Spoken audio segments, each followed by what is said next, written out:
और बना लो चाय वालों को प्रधानमंत्री। सोना मत खरीदो, डीजल पेट्रोल कम यूज करो, घर से बाहर मत निकलो। क्या है ये? एक अनपढ़ को प्रधानमंत्री बनाओगे ना तो ऐसा ही होगा। अगर आप ये सोचते हैं तो जरा ध्यान से सुनिए। आज से ठीक 13 साल पहले, साल 2013, भारत के वित्त मंत्री पी चिदम्बरम, जो कि हार्वर्ड से MBA किए हुए हैं, उन्होंने सार्वजनिक तौर पे अपील की थी सभी भारतीयों से कि वो 1 साल तक सोना ना खरीदें। सुनिए। Please resist the temptation to buy gold.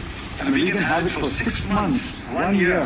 Almost minimal gold imports into the country will dramatically change the situation in the current account is. और तब साल 2013 में भारत के प्रधानमंत्री कौन थे पता है? डॉक्टर मनमोहन सिंह, जो कि कैम्ब्रिज और ऑक्सफोर्ड से PhD थे, जो कि RBI के पूर्व गवर्नर भी रह चुके थे। इतनी पढ़ी लिखी आर्थिक टीम ने भी ये कड़ा फैसला लिया था कि भारतीयों को 1 साल तक सोना नहीं खरीदना है। और पता है उस समय कोई युद्ध की स्थिति नहीं थी, कोई वैश्विक संकट नहीं था, सिर्फ भारत को अपनी बैलेंस शीट को सुधारना था। तो उन्होंने क्या किया? गोल्ड पे टैक्स लगा दिया और आयात को आधा कर दिया, जिससे जो करंट अकाउंट डेफिसिट था ना, वो 4.8 से घट के 1.7 पर आ गया था। उनका ये नुस्खा काम कर गया था। और 13 साल बाद जब भारत पश्चिम एशिया संकट में घिरा है और तब प्रधानमंत्री नरेंद्र मोदी वही अपील दोबारा करते हैं, तो सब उन्हें चाय वाला कह के है तो मचा रहे हैं। अब पता है चक्कर क्या है? हम भारतीय डेटा के पीछे नहीं, शोर के पीछे भागते हैं। लोग आपको कह रहे होंगे कि US डॉलर में पैसे लगाओ या US मार्केट में पैसे लगाओ, मत फंसना। AI का बबल जिस दिन फटा, डॉलर धड़ाम से नीचे गिरेगा। ये सिर्फ फोमो है और कुछ भी नहीं है। पता है ये वही लोग हैं जिन्होंने 4 लाख पे चांदी खरीदी थी, लेकिन जब वो चांदी 1 लाख पे लुढ़क के आ गई तो उन्होंने मुड़ के नहीं देखा। सिर्फ आलोचना के लिए US मार्केट में पैसा लगा रहे हैं, लेकिन ये बाद में रोएंगे। तो सिर्फ चाय वाला कह के उनकी बातों को नजरअंदाज मत करो। वो जो अपील कर रहे हैं उसका फायदा भारत की इकोनॉमी को और आपको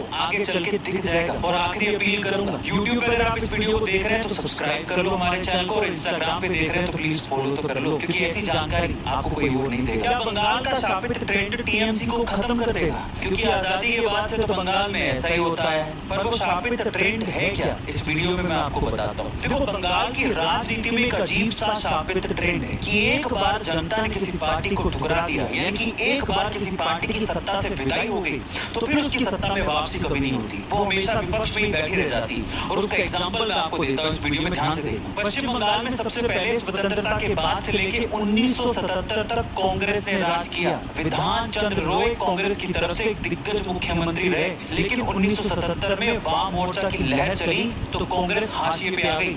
तब से लेके 50 साल हो गए कांग्रेस पश्चिम बंगाल में सत्ता में वापसी का इंतजार ही कर रही है। वाम मोर्चा ने बंगाल में 1977 से लेके 2011 तक पूरे 34 साल तक राज किया था। ज्योति बसु और बुद्धदेव भट्टाचार्य जैसे नेता वाम मोर्चा की तरफ से उस युग के प्रतीक बने, लेकिन फिर आई ममता बनर्जी। 2011 में TMC ने भारी बहुमत जीत कर वाम मोर्चा को सत्ता से बाहर कर दिया। TMC की जीत के बाद वाम मोर्चा कभी वापसी कर ही नहीं पाई और ममता बनर्जी ने उसके बाद से 3 बार मुख्यमंत्री पद की शपथ ली है।